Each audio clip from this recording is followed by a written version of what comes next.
Depuis 2014, quelques groupements féminins de bokeh évoluent dans la culture du fonio. Mais jusque-là, la production annuelle est estimée à 12 tonnes. Un résultat dérisoire face auquel ces paysannes n'ont pas lâché prise.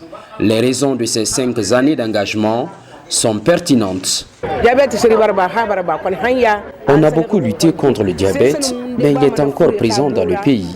Et l'un des aliments pour éliminer cette maladie n'est rien d'autre que le fonio.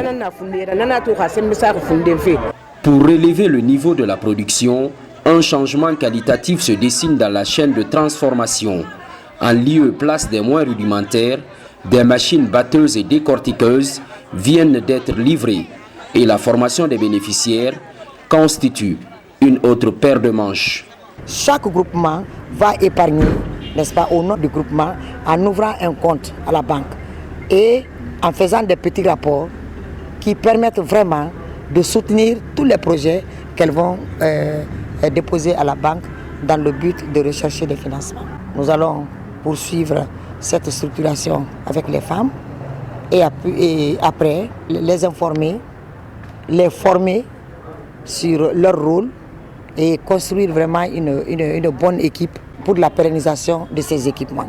Le résultat espéré de ces machines batteuses et décortiqueuses de fonio est de tripler la production annuelle, passant de 12 à 36 tonnes pour cette phase expérimentale.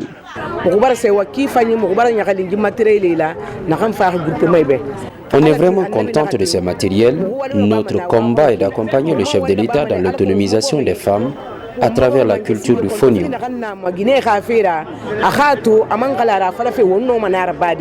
Cette assistance technique fait partie intégrante de l'initiative présidentielle pour l'autonomisation des femmes. Elle met l'accent sur l'appui au groupement Sabonyuma de bokeh dans la transformation agroalimentaire.